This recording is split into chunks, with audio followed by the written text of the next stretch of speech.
Bom, pessoal, para poder baixar o Photoscape, você vai digitar aqui no Google Photoscape dessa forma e vai abrir esse primeiro link, tá vendo? Que é do site oficial da Photoscape, tá bom? Tá disponível inclusive aqui, ó, já dizendo que é para download, tá vendo? A versão mais recente, que é a 3.7. Então a gente clica aqui, aí vai ter aqui, ó, versão mais recente. A gente clica aqui.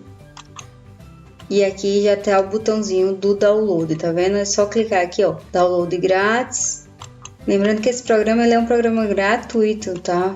Então é muito bom para poder, quem quer iniciar, né, com personalizados, iniciar com esse programa, que é um programa de fácil acesso, né, que você pode estar baixando aqui de forma gratuita. Já baixou, ó, vou abrir aqui e aí vai vir aqui a questão da instalação, tá vendo? Aqui eu vou concordar clicando aqui em I agree still.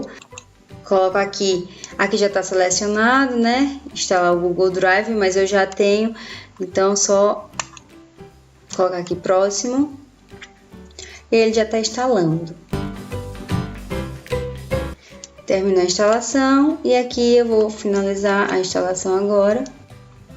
E automaticamente aqui ele já abriu, tá? Se ele não tivesse aberto aqui, geralmente ele cria na área inicial. Eu vou baixar aqui só pra gente confirmar um atalhozinho, tá? Aqui a gente pode fechar essa página da internet. Ele vai criar aqui, ó, um íconezinho, tá vendo? Ó, Photoscape, que você clica 2 vezes aqui e ele abriria. Mas aqui ele já tá aberto, tá?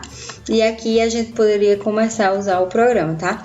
Nesse vídeo de hoje eu não vou mostrar como você usa o programa, tá? Só como a gente faz a instalação mesmo que a gente acabou de fazer e o download gratuito, né? Então, se você gostou e quer algumas aulas de como aprender a mexer nesse programinha, então deixa aqui nos comentários, tá? Já deixa o seu like também. Se você não for inscrito no canal, aproveite e já se inscreve também para não perder nenhum vídeo novo, tá?